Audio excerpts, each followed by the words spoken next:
Greetings, Earthlings. This is Vic DeCara.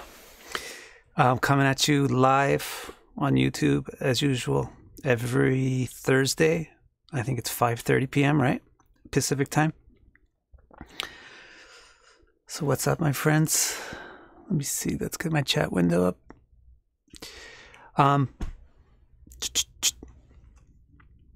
What I wanted to do today, because I just released the Nakshatra Sutra book. So what I wanted to do today was take you on a little tour of it. Right? So, gosh, let's see. Can you see the cover? This is the cover. That little white bar, empty box there, that's where they put the, what do they call it? Barcode. So that's basically the cover. That background picture there, the background purpley stars, is kind of like the cool graphic that I like to work with these days in the background of everything. The wheel, the Nakshatra wheel, is something that Sylvia Mori, the artist known as Sylvia Mori, did for me. You know,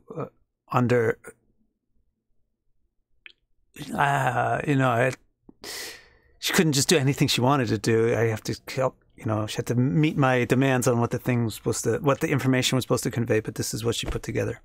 I like the color coding, shows you the types of the nakshatras, whether they're strong or enduring or bitter or that stuff. So that's a nice graphic. It's called, the title of the book is Nakshatra, The Authentic Heart of Vedic Astrology, right? And what does it contain? It contains something that we got quote-unquote called the Nakshatra Sutra, which is Taittiriya Brahmana 151. And then that's the famous part. I mean, that these days is famous, the 27 lines. One line for each nakshatra that really, really clearly explains the symbolic, the dynamic symbolic content of each nakshatra. Additionally, the book contains something that I can quote called the Nakshatra Stotra, which is Taittiriya Brahmana 3.1 and 3.2. So in other words, Taittiriya Brahmana is a book and it has chapters. So in the first chapter, the 5th paragraph, it's the Nakshatra Sutra. In the 3rd chapter, the 1st and 2nd paragraphs are the Nakshatra Stotra. I translated both of those. Of course, I paid a lot more attention to translating the Nakshatra Sutra. And then I just added Nakshatra Stotra in on the commentary. I'll show you. We'll look on the inside of the book too. So at one point, I may want to do a more in-depth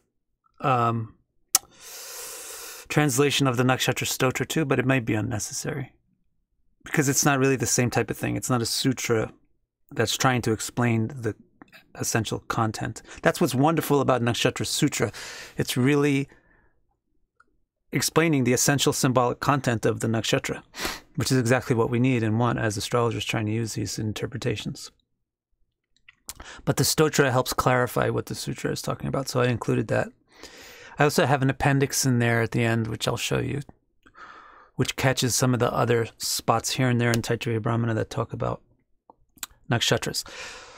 So that means that this book contains almost everything that's in the Vedas about nakshatras that I know of, with the exception of simply the list of the nakshatras that's given in Rig, in the Vedanga Jyotish, which is no big deal. That's implicit. And also there's one other bit in Atharva Veda, which is like another Nakshatra Stotra that one day I may translate and post as a blog or something somewhere. But basically this book's got everything that the Veda has to offer as far as I know about to help you understand the nakshatras. And then in addition to those, I included a bit in the book called The True Story of the Nakshatra Gods, which is my like narration, you might say, of a collection of all the tales and details about the gods of the 27 nakshatras that you can find anywhere in Mahabharata, Puranas, Vedas, etc. The good thing about it is, two good things about it is, well, now you don't have to go combing through Mahabharata, Puranas, and the Vedas to find this information. And also, I presented the particular things about the gods that are very relevant to the nakshatra as it's portrayed in Nakshatra Sutra. So that's one of the things about Nakshatra Sutra, is that it's a sutra. That's what sutra means. Have you guys ever been to surgery? Or even if you just got hit in the lip with a baseball and then you had to get stitches when you were a kid, or punched in the mouth and you have to get stitches, then you, if you're in the room and you listen to what the doctors say, they usually say sutra. And so sutra is a thread. The actual meaning of sutra is a thread. And why do they call a type of a literature sutra? Because that type of literature is very short, small, like a thread, yet it ties together a whole bunch of information. That's what sutras do. So they encapsulate a whole bunch of information in a small amount of words. So each one of the words in the sutra has to be very carefully, read. But one of them, on every line of Nakshatra Sutra, is the name of the god of the nakshatras. If you know about the god, then that name is very, very meaningful. That word is very, very meaningful for you in the sutras. That's why I included in this book, maybe 40% of the book, actually. 30 to 40% of the book is telling you about these gods. Is it the same as 27 stars, 27 gods? No, actually, it's not. It's more in a continuous story form, and it's 27 stars, 27 gods is more encyclopedic. It collects all the information that's out there, whereas this presentation is more focused. This is the stuff that's really relevant to the nakshatra. Okay, so that's about everything that we can say about the cover. You got any questions about this cover?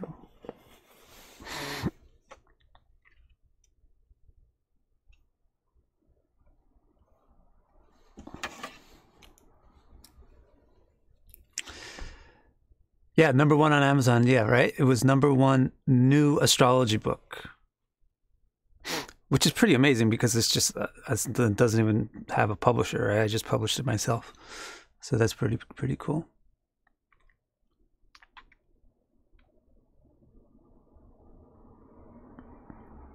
Neil, you're just way too honest. He says he likes it, but not as much as some of my other books. That's not what you're supposed to say. And then, but he says, but I've been sick, so my tastes are off. Jesse wants to know if we got any takers on my tropical versus sidereal debate. It's off topic, but also I was thinking about mentioning this anyway. Most people don't know the difference between a debate and a fight. And most people think that I'm trying to do something stupid. But, so it seems like most people either think I'm dumb or don't want to participate in it. But I did get one taker, Richard Alvin Fiddler. So we're scheduling that right now. And then hopefully after people see how that goes, other people will say, oh, okay, I understand. This isn't stupid. I'll participate in it. What I would really want to do is get some big name, like some Sanjay Roth or something, to step forward and speak in public. So that's in the works. The debate, the tropical sidereal debate. All right.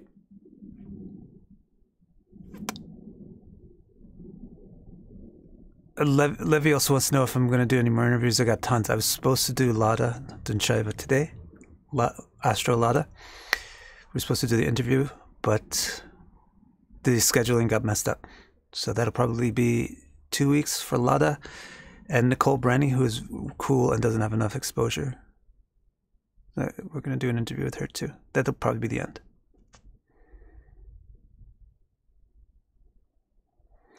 If you know somebody who wants to do a debate on, it has to be a structured debate, respectful, structured debate, according to the rules that I set up. Like Jero was mentioning somebody, if you know somebody, just forward them that information, okay? All right, let's move on to the inside of this book. Let's see what's on the inside of this book.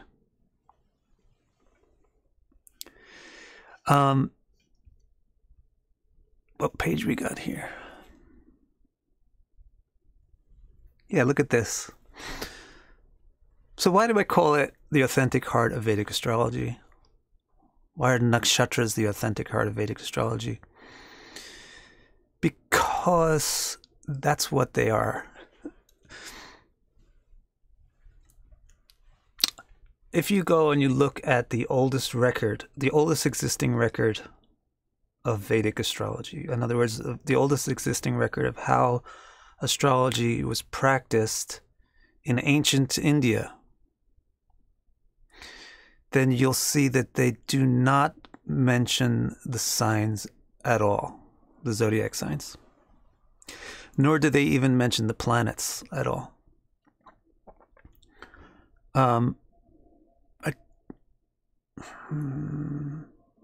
That's a misleading statement. If you look in Shatapatha Brahmana, you'll see that they do consider 12 signs, and they do have astrological significance to the 12 signs. That's a fact. But they don't use them the way we're familiar with. So let me talk to you about the ancient Vedic astrology. Ancient Vedic astrology wasn't, as far as the records go, as far as we know, as far as I know, it wasn't Jatic Hora, which means it wasn't natal astrology or horoscopic astrology. I feel that they didn't really feel the need for that, because their understanding of karma and dharma, meaning destiny and what you're supposed to be doing, was already so good and refined from the information in the Veda itself that they weren't really worried about what's going to happen next month. Whereas in other cultures where the climate was very difficult and therefore life was more dangerous and challenging, and the philosophical content of their presentation was about life wasn't as clear, they were more worried about prognosticating what's going to happen. And so they developed horoscopic astrology more, not in India, but Indians picked it up later. But what the original records of astrology in India are is electional astrology, which is proactive astrology, which is where you say, I'm going to do this. Now, when would it be most harmonious with the universe for me to do it? That's electional astrology. And the other way that they used it was the reverse of electional astrology, which is God wants me to do this. The gods want me to do this. The universe wants me to do this. When should it be done? So, for example, I have so many duties that I should perform to nature and society and so forth. When do I do them? So you have two records of how they did it. One survives in something like Shatapatha Brahmana, which is obviously solar and tropical. The rituals and the moments are defined according to the solstices and equinoxes and the months in between, the 12 months. Then you have Vedanga Jyotish. Vedanga, there's 6 Vedangas. Vedanga means like appendix to the Veda. There's 6 of them, and the 6th one is Jyotish, which is timing. So when should you do something? And that one is clearly sidereal, and they're looking at the moon and the stars. Of the 2 types of astrology, this one with the stars, with the nakshatras, was definitely more identified as astrology per se. And so the way that Vedic astrology evolved was really more centered upon the Nakshatras. And in that ancient record of astrology, the Vedanga Jyotish, which is quite old, there are the same 27 Nakshatras that we use today, or 28 that we know about, right? So that's where it all begins. Vedic astrology really begins with these Nakshatras. And that's really the heart of Vedic astrology. Now, why do I call it authentic? You'll see why when I read you a little bit from the intro. Okay, but there's a particular reason why I put in authentic. And also there's a particular reason why I'm not shy to say Vedic astrology. Because Nakshatras are actually literally Vedic. The Taittiriya Brahmana is literally a Veda. So this is really literally Vedic astrology that's being expressed in this book here. So it's really authentic and it's really Vedic. Cool. Any question about what I said so far?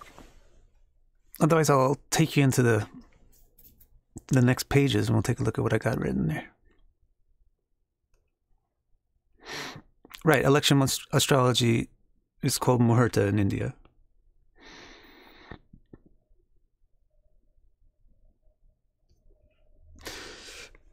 Okay, so let's do this. Let's look at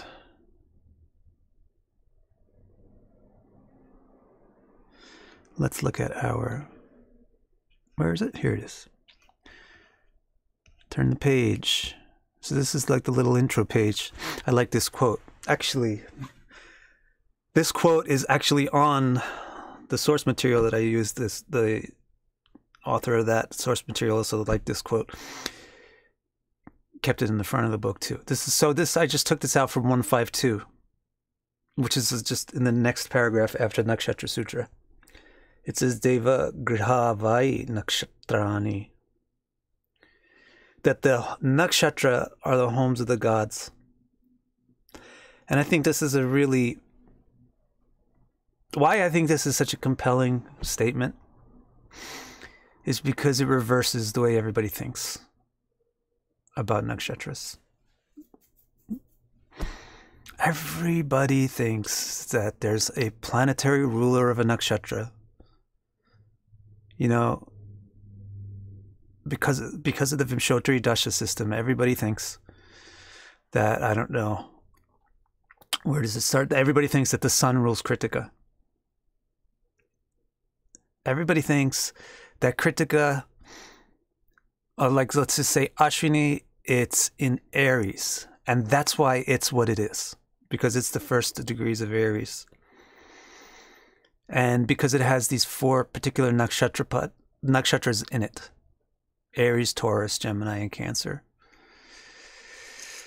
That's why the first quarter of Ashwini is this way. People, you are actually just making the nakshatra invisible by doing it that way. By thinking about your nakshatra that way, you're just making it practically invisible. So I feel that this quote is such an eye-opener. It's saying, hey, look, everybody. The nakshatra are not bits of signs, bits of the zodiac. The nakshatra are not homes of the planets. They're not owned by the planets. The nakshatras are the Devagriha. They're the houses, you know, like your 12 houses. The nakshatras are the houses for the gods. Not the planetary gods, the grahas, but the gods, the devas. Vai, it's definitely, that's why I put an exclamation point at the end of it. So I like to have this quote first because it's like, hey guys, let's open up our eyes and forget about all the ways that we've been learning about nakshatras since we got introduced to them. And let's take a new approach and think, maybe these nakshatras are very different than the zodiac. Maybe they're actually the homes of the gods. And by understanding the gods, we understand the nakshatras.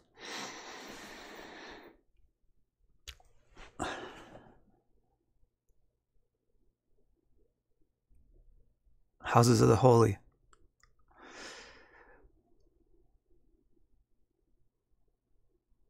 This is an irrelevant question, but I think it's interesting. Who is it? I can't see the name so clear. Hard name to read. I still can't read the name, but the question is, why does Purva Bhadrapad have something to do with murder subjects? Did you see that video by Claire Nakti too? I saw that. I just saw the first couple of minutes, but she did an interesting research where she found out that Purva Bhadrapada is so prominent in serial killers. And she surveyed like 160 serial killer charts. So you just read this book and you'll know why. Or just watch my YouTube videos and you'll know why. It's the Nakshatra of a Jaikapad. If you just know who a Jaikapad is, you'll know why. Read this book, The Nakshatra, The Authentic Heart of Vedic Astrology. Okay. So let's go. I'll show you the preface. The preface will be cool, and I'll start to tell you a little story. So the idea for this book formed at the end of 2017 at a Vedic Astrology conference in Arizona. You know that one? The Sedona Vedic Astrology Conference. So that is actually the first astrology conference I ever went to. I'm not a conference-y type of person, but I went to this one because people, like astrologers and so forth, encouraged me to. So those were the days. So then I went, and it was kind of awesome. But the highlight of the thing, the highlight of the whole trip was, actually it was the first time that I met Ernst. It was the first time I met any of these people in person. So it was the first time I met Ernst in person. And I said, hey, what's up? What's new? And he said, oh, my wife and I are working on this, are translating the Nakshatra Sutra. And I was like, what the hell is the Nakshatra Sutra? Right? Like, I was so amazed. What are you talking about? And he says, it's this bit of Taittiriya Brahmana that's about the nakshatras. I was like, what? So here, let me read you from the preface. This is why I was floored when I heard that he was working on this thing. I had been trying to study the nakshatras for 8 years, and the entire time constantly dismayed by the lack of a clear, universally accepted, sensible approach to them. It seemed that every third person had some other theory about how we should define their symbolism. So really, honestly, studying the nakshatras was one of the most frustrating things I ever tried to do. If you try to study the zodiac signs, it is easy. Everybody agrees that if you want to know the zodiac signs, you have to know the planet that rules them, the element that they're made of, and the type of modality that the sun has when it's in it, whether it's cardinal, fixed, or dual. Some people think some other things too, like some people think it has to do with seasons, but at least everybody agrees that these three things are super essential. But when you try to study nakshatras, everybody that you talk to about them has some different idea about what they mean and why they mean what they mean.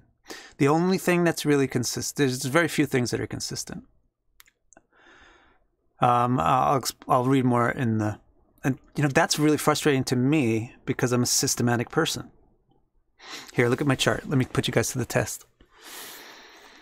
Let's see, the first person who can answer why I am a systematic thinker, correctly according to my opinion, will get a free birth chart report. So here, let's see. There's my chart. First house is the house with the ascendant. So what do you think? Let me switch over to the chat so I can see who is it going to be. What in this chart means systematic thinker? Of course, you could have more than one thing, but what's the one, like, real hallmark? The most prominent thing. You got it. What is it about Saturn? Saturn and Kritika. I need glasses. Saturn and Kritika in the 5th house. All right, you contact me, okay? I'll give you that report. That's right. So good. You guys passed that test pretty well. Actually, I should, instead of a report, if you want, I'll give you a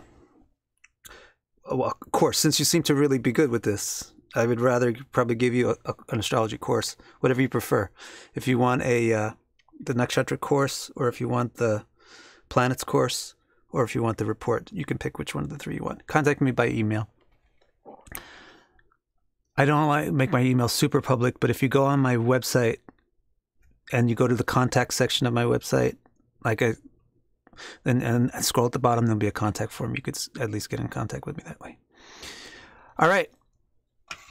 So that's why I was bothered by the fact that there was no systematic approach to what the nakshatras even are and how to understand them. So going back to that,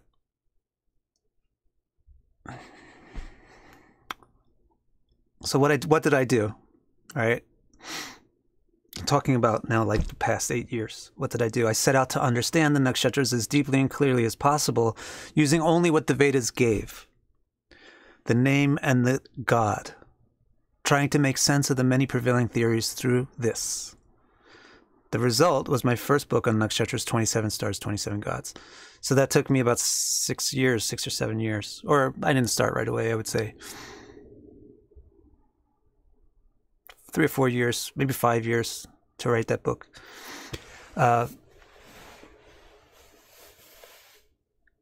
So what did the Vedas actually give, as far as I had known for the first couple of years of my study? They really only give, like Vedanga Jyotish, it just tells you these are the nakshatras, here's their names, and here's the god that lives in this nakshatra. And apparently that was supposed to be enough to understand what this nakshatra is about. And actually it turns out it pretty much is. Because if you read 27 stars, 27 gods, you can see that just by knowing the name and the god, you really do get pretty close to the heart of what this nakshatra is all about. So that's why I say it was a satisfying effort. I did feel like, wow, okay, now I understand. And what do I mean here when I say I tried to make sense of the prevailing theories? So by understanding the gods and the names, then, for example, the image associated with the nakshatra, like Kritika, axe, Bharani, vulva, Mrigashirsha, deer, those kind of things start to make sense, considering the name and the god. Or what do people commonly think about this nakshatra? What does it commonly symbolize? I was able to say, well, the prevailing opinion about what this nakshatra symbolizes, here's where it matches what the god is all about. So this must have a deep root. This thinking about the nakshatra must have a deep root. Whereas maybe this other stuff that has no relevance to the name or the god might be some improvisation that's been put on afterwards. So I felt satisfied by making 27 stars, 27 gods, but still I wanted to get more. You know, as I write here, I hungered for something more concrete and authoritative. That's my nature too. I wonder if I could show you my chart. And you could pick out. This one I'm not going to give a prize for, but just take a look at this chart and see, why does this guy like authoritative statements? And what I mean by authoritative means this is something you can believe in. Your belief or your faith, your trust in this statement is not going to be misplaced. So let me see what you think. I'm going to slowly zoom in on the one that I think is very relevant. Yeah, you got it. Who said that already? I didn't notice. Wait, is this me? This is me.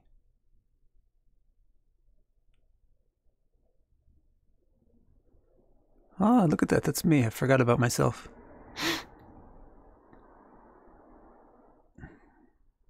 All right, then I guess it's not that. So what is it then? Maybe it's just the zodiac of Sun in Leo.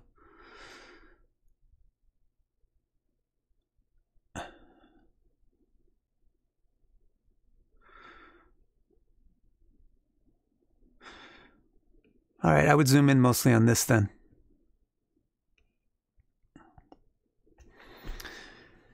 And when you read the Sutra for Uttarashada, you'll know why. You'll know why this person likes to have definite, clear, strong, reliable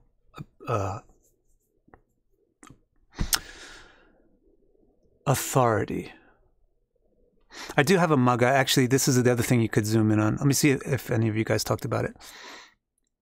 I do have Ketu and Mercury in Magga. That might explain thinking in ancient authority. Thinking through ancient authority. Thinking being Mercury, ancient being Ketu, and Magga, and authority being Magga. Let me see what you guys said.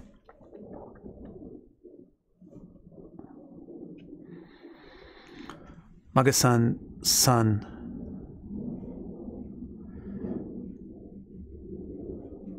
Yeah, I think, and also it's just that Saturn in the 5th house also goes to the point of no bullshit or no fluff. No fluff. All right, back to this intro. Let me get your screen back there.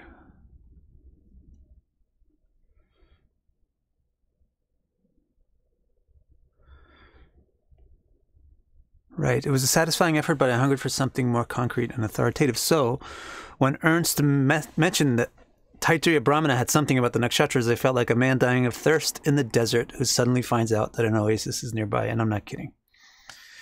Yeah, I really got inspired and excited. And I thought, oh, you know what? This plane ticket for coming to America from Japan was totally worth it. Just because I all of a sudden found out that there's such a thing as the Nakshatra Sutra.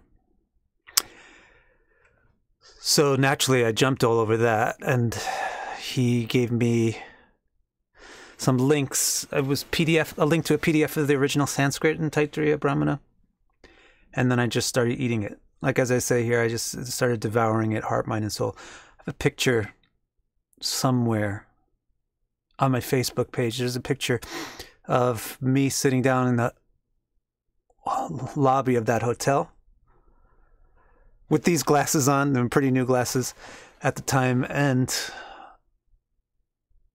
Aditya Togi was on one side and Lakshmi Mukundan was on the other side. And I had literally just created the document, the computer file that became this book. And we were just literally typing in the Sanskrit from those messy old PDFs into an editable form and stuff. And we were just literally just starting. So it's like right away, immediately I just got started on this, devouring it. So now I have a couple of paragraphs explaining why I felt like I had to write a book about it. So there's really good, essentially there's two reasons. One is that because of the Uttarashada ascendant, a lot because of my Uttarashada ascendant, a lot of the way I do anything is just by explaining it. So explaining things to people, for anybody, it's true that if you have to explain something to somebody, it forces you to have to understand it. But especially for Uttarashada, they really like to explain things clearly and strongly. So they really have to know it well to explain it that way. So that's one of the reasons why my first impulse was, let me write a book on this, because that's what I do when I really want to learn something. I try to teach it. And the other reason is that I wasn't satisfied with any translation that currently existed.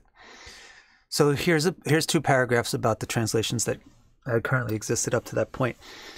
So the first thing I say is, it turned out that David Frawley had already written a translation about 20 years ago. So that was like 1997 or something. But no one had ever brought it to my attention. Can you imagine that?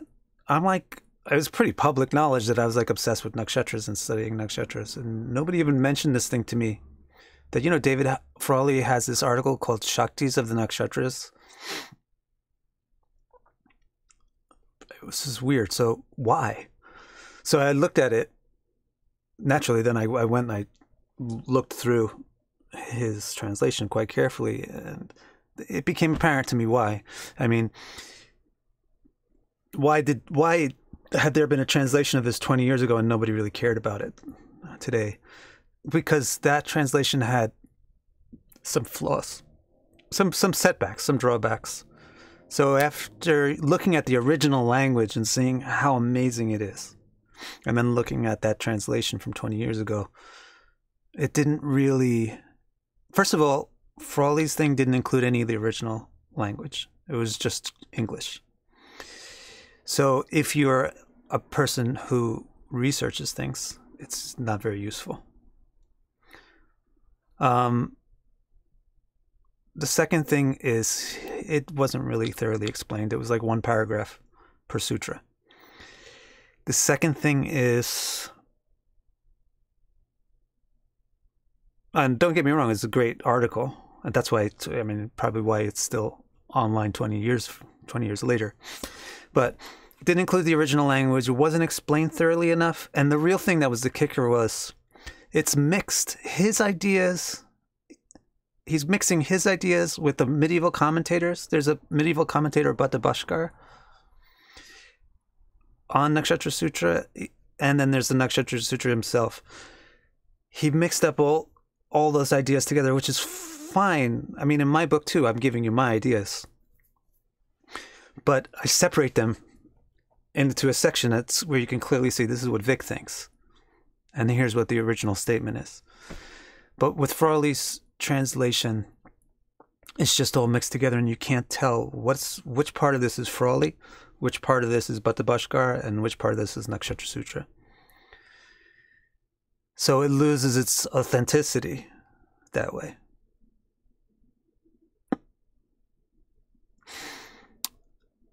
Yeah. And what else was... And the thing too was, these sutras, they have two words that's in every single sutra. And if you don't catch the essence of those two words, the sutra does not come alive. That makes sense. And definitely in David Frawley's translation, he didn't catch the essence of what these two words are. The from above and from below thing. Parastat and avastat. It's just from above, from below. What the hell is that? So it didn't really, I feel that explains why it didn't really sink into the astrological world and like say, hey, look, this is great stuff about the Nakshatras, because it's kind of incomprehensible. So then, I mean, so Ernst also felt the same way, and that's why he was trying to do a new translation, right? So he showed me his translation, and I thought, well, this is a lot better because, hey, this has got the original Sanskrit, and it doesn't have a bunch of his ideas mixed in with it. But a couple of the reasons why I wasn't like, yay, Ernst is putting out a translation of it, I can't wait to read it. Well, I could already read it. He gave me this copy. But why I still felt like, whoosh, was it also, some of the times the way that he would translate the word wouldn't make this sutra clear. And then the other thing is, although he himself explained the meaning of parastat and avastat, from above and from below, to me perfectly clearly, but in the translation of the sutras, he was just using the from above and from below thing again. So it also didn't really come alive. The meaning didn't really come out clearly. It's so foggy. So what I wanted to do initially was, I was like, Ernst, let's do this together. I know Sanskrit well enough, and I can get Sanskrit editors to help get all these details, that we can make this really great. We can clarify all these things that are fuzzy, and we can improve this transition. But you know how it is, after you work on something for like a year, and you're like 3 feet away from the finish line, and then somebody says, hey, let's do something let's really improve this. You'll be like, okay, no, I've been working on this for like a year now. I'm going to put it out. So that's basically what he told me. He said, I'm going to put this out, and yeah, I want you to put out yours too. It would be great if you put out yours also. And if you watched his YouTube video where he released it. He released his like what, a year ago almost, and he actually mentioned that, well, okay, Victor Carr is working on. There's going to be other ones that come out. Victor Carr is working on something. You know, it's because we were talking about it. I wanted to help him with his, but instead he said, do your own. So I said I did my own. So I started working right away, boom, on my own. Then the next bit in the preface talks about the help that I got. So I got help from 3 key people. So the first one was one of the attendees at the conference. This is where I met Lakshmi Mukundan. She came 1 or 2 days late. I missed my presentation was on the opening day, I think, on Thursday. I think she came on Friday or something. But ironically, there's not that many Indian people at a Vedic astrology conference. So the few that do come, you wind up meeting. And I came to know that she liked Sanskrit, and that she had studied Sanskrit as a teenager.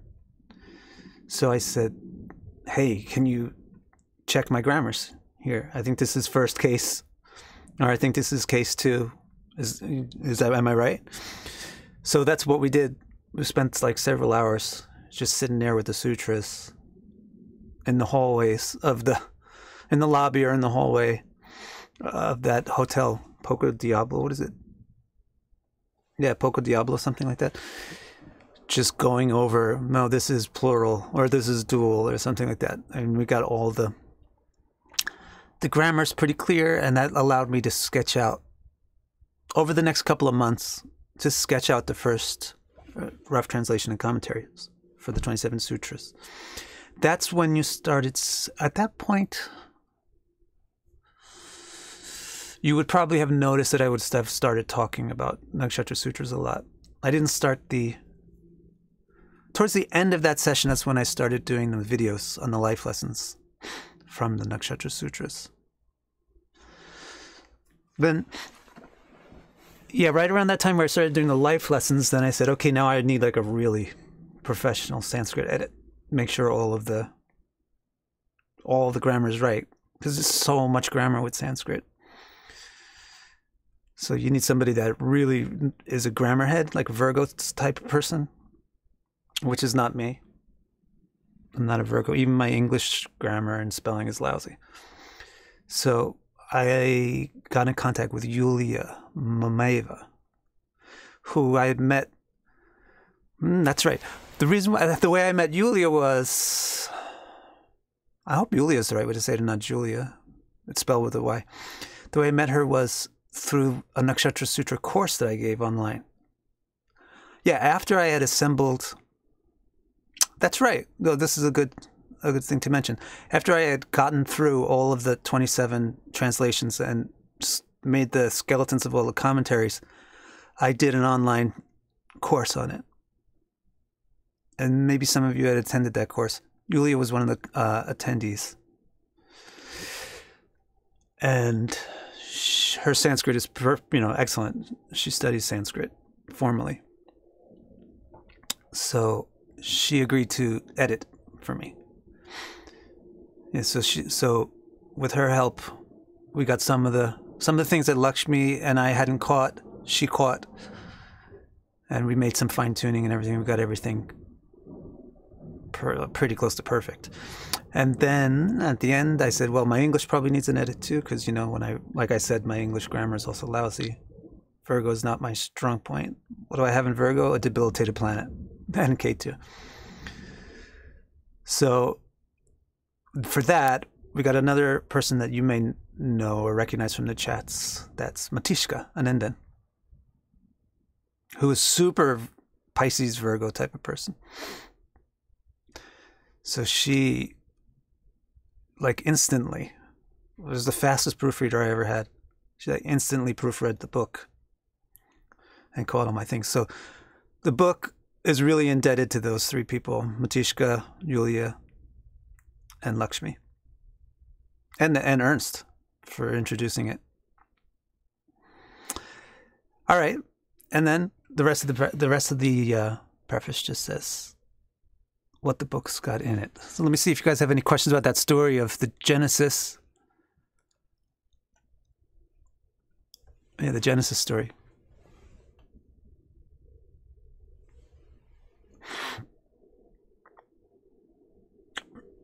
Right, Archie. It's like Archie says, as a linguist, I really appreciate the direct translation approach. What you really want is no smoke, no mirrors. What you really want for knowledge is clarity. And this is why Chitra is an excellent nakshatra for knowledge. What you really want for knowledge is clarity, not vagary. So, you want to be clear, like, this is the original statement. This is what the translator thinks it means. This, you know, not just a translation. And this is why the translator thinks it means that. That's also very helpful. Yeah, so that's what I did in this book. And like, Kinesis Films said, Ernst translated the same way. That's why I felt like I had to, you know, either help him or do my own thing. Okay, cool. So Gita wants to know what dasha I was in when I started this. Well, that would be Jupiter. Let me take a look. Let's take a look. Oops.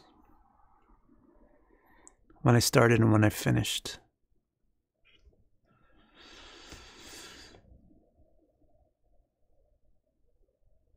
That's going to be...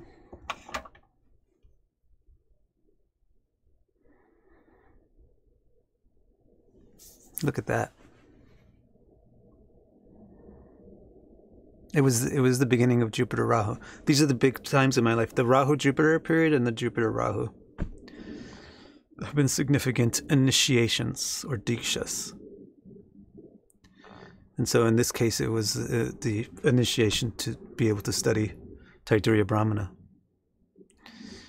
And it was also completed in the same dasha. So if you want to look at, if you want to know what a Jupiter Rahu dasha is like for somebody, then you better look at their chart. No? You can't just give a blanket statement about what a Jupiter Rahu dasha would be. But here's my Jupiter. 10th house Chitra, Gemini, Navamsha, Libra, Rashi, as the third lord. Here you can see, right, Jupiter is the third lord.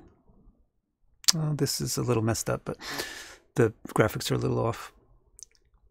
You can see Jupiter is the third lord, so third lord in the 10th house writing a book. In Chitra. And then it's in Rahu. Rahu is in the third house, writing a book. And Rahu is Satabhishak Rahu. So that could mean this uncovering something from the depths, putting something together, clarifying something that's unknown, making something solid, bringing something together, crystallizing something. Okay. See, this is the same nakshatra wheel that's on the book cover. What else? You guys got anything else to say?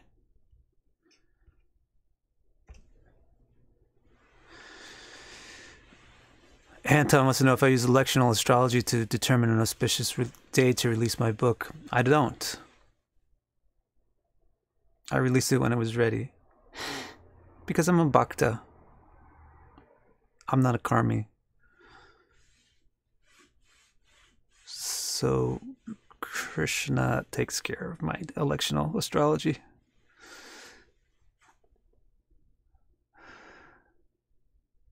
What nakshatra is the most important for spirituality? Really, you really want those Rudra nakshatras. So, Rudra nakshatras are the two Bhadrapadas, especially Uttara Bhadrapada, Mula, and Ardra. Although, of course, everything has a dimension which can be spiritual to it. But those ones are really primarily anti-material. What does nakshatra mean etymologically? Or does it relate to the understanding of past and future lives? Nakshatra means that it doesn't have kshayata. It means nakshayata. There's two ways to do the etymology. One is nakshayata, which means not changing. So because the Vedic, like for example, you'll find a record of this even in chapter 3 of Brihat Parashara or Shastra. The way Vedic people think of astronomical things is they have things which are Jyotibimba and things which are not Jyotibimba. Jyotibimba means dots of light. So things which are Jyotibimba are stellar things you can see, and then the non-Jyotibimbas are Rashis. Even Brihat Parashara or Shastra says that. Then they divide the dots of light into two types, the graha and the nakshatra. Grahas move around, but nakshatras are nakshatra. They don't move around. So that's one reason why stars are called nakshatras. So nakshatra literally means stars. And the other way of dividing the etymology of nakshatra is naksha. Nakshatra. Naksha plus tra. So naksha is like swarga. Not swaha, but swarga. So nakshatra means the thing that makes the stuff that makes space, stuff that makes outer space, or stuff that makes the heavens, the deep heavens. So again, it means the stars. So nakshatra literally means stars.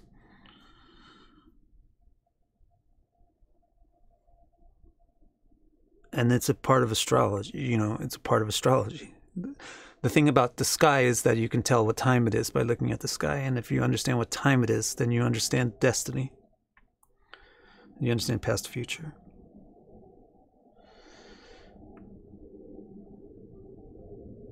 Jiro wants to know if my ascendant using Lahiri stays in Capricorn or does it go back to Sag. Just look at my face.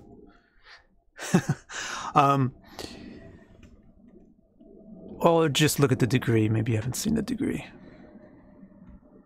So can you tell me now? If the degree is 25 Capricorn, then what would the degree be if it was expressed in Lahiri? Or practically any Ayanamsha? It would be something like 2 degrees, 1 degree, depending on what the minutes are. So yeah, it's Capricorn. Addressed as sidereal coordinate, it's Capricorn, or addressed as a tropical coordinate, it's Capricorn. Which is very funny, because one person was trying to everybody, this is what I want to do with my tropical debate, is stop the freaking insults. So like one person says, everybody's like, Vic, you're just such a schmuck. You really don't want to have your debilitated Mars. That's why you like tropical. Or somebody else was like, obviously you're a Sagittarius. Yeah, how can you think you're a Capricorn? Obviously you're a Sagittarius. Tropical is so wrong. And I'm like, excuse me, ma'am. It doesn't matter if it's sidereal or tropical, it's Capricorn.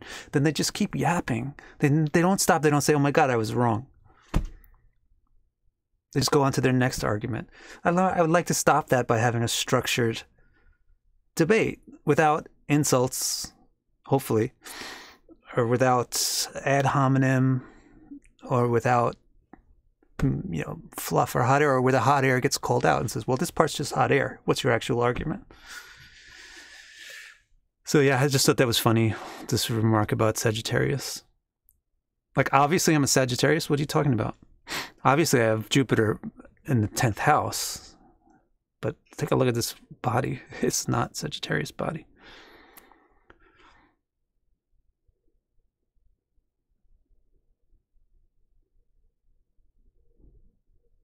Thanks, Janvi.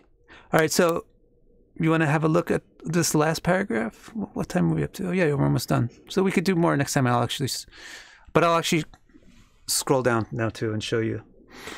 Actually, let's just do this now. Here's the table of contents, right? So the first thing is the Nakshatra Sutra. And then you could see, I give an English name for each nakshatra in case you're not comfortable with Sanskrit. You don't have to keep using it. So I chose these names really carefully in the hope that maybe one day for the English-speaking world that's totally non-Sanskriti, they might just, if they're going to start using English terms for it, they could use these. The catalyst for Kritika, the arouser for Rohini, the gentle doe for Mrigashirsha, the arms of the destroyer for Ardra, rebecoming for Pushya, rebecoming for Punarvasu, blossoming of fortune for Pushya, the embracing serpents for Salesha, like that. Chitra, true beauty, Swati, the individuator, Vishaka, the coupler.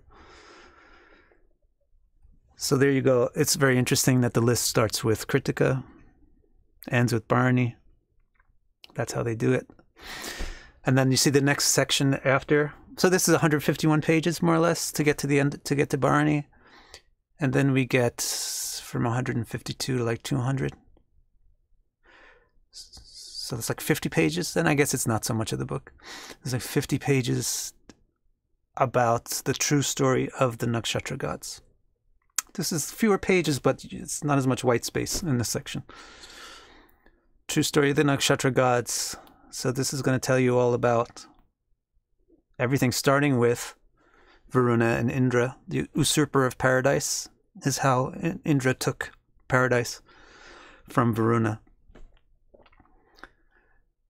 And then it's going to go into Yama and all these people that tried to help Indra.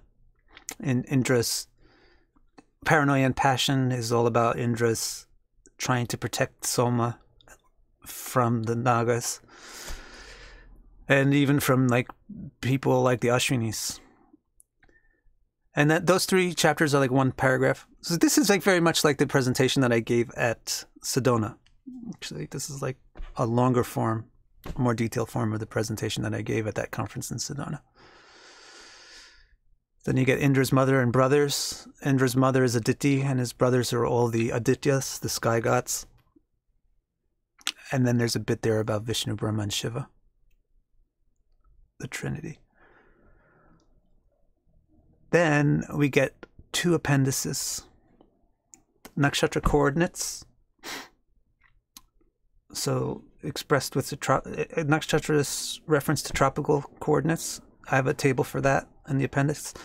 And then in the last appendix, I have some other very interesting information in Taittiriya Brahmana about what kind of elections or muhurtas the nakshatras are for.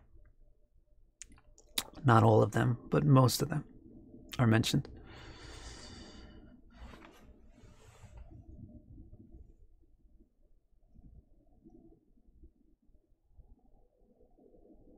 No, I'm not still sick. I'm fine now. Thank you, Chara.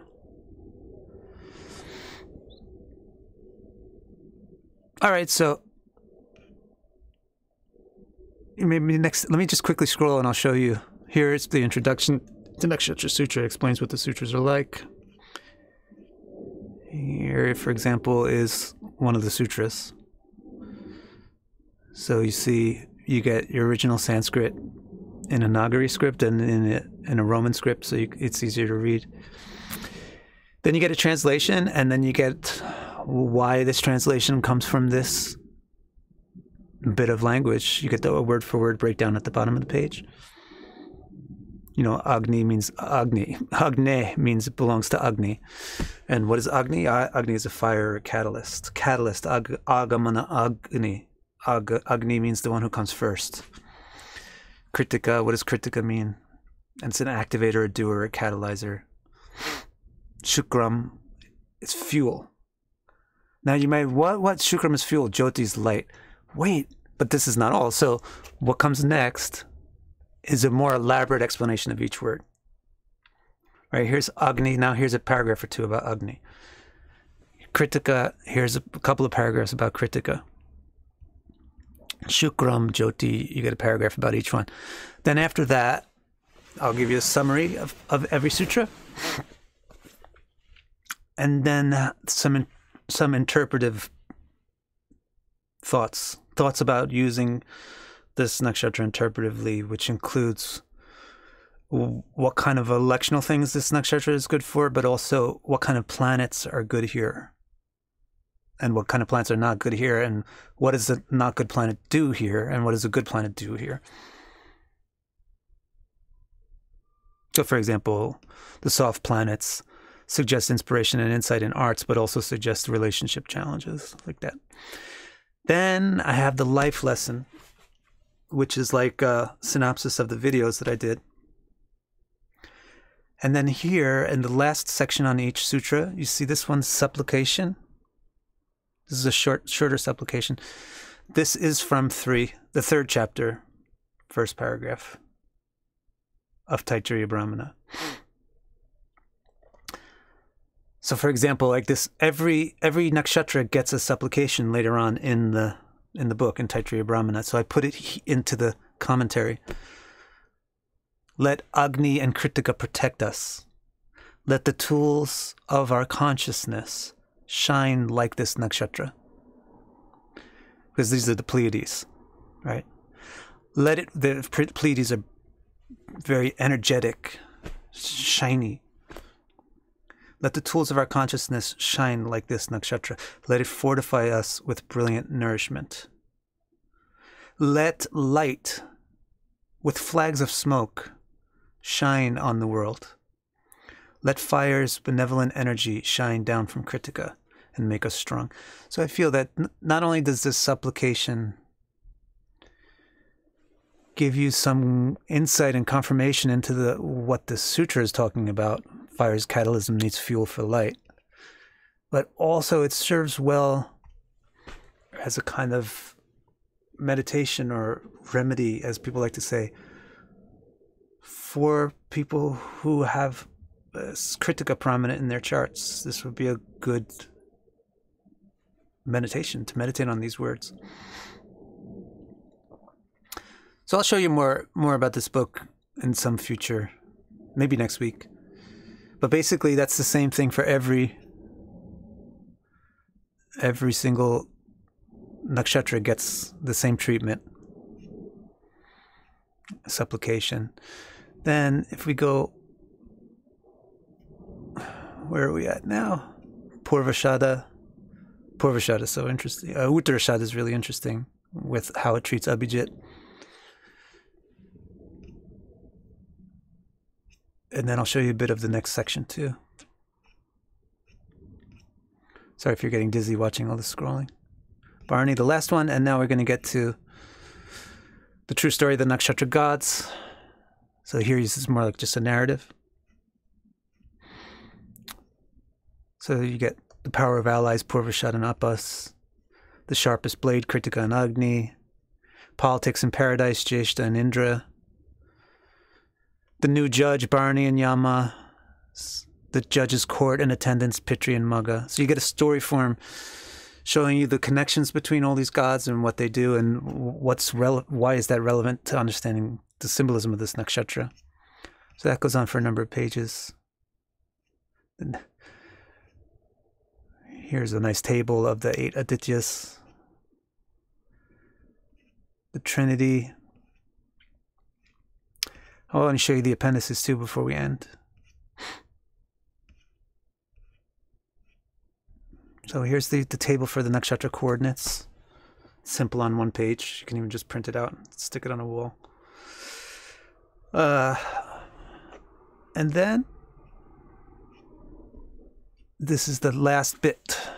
What is this? 152. So this is the paragraph immediately following the Nakshatra Sutra. It tells you, I'll read this to you next time. This will be very interesting. I'll read you about this on elections, or I'll read you some bits of it. The criteria, basically it separates the nakshatras into 2 groups, Deva and Asura, and then tells what each one is good for. All right, guys. There's some other little interesting stuff there. And then it's done. That's the book.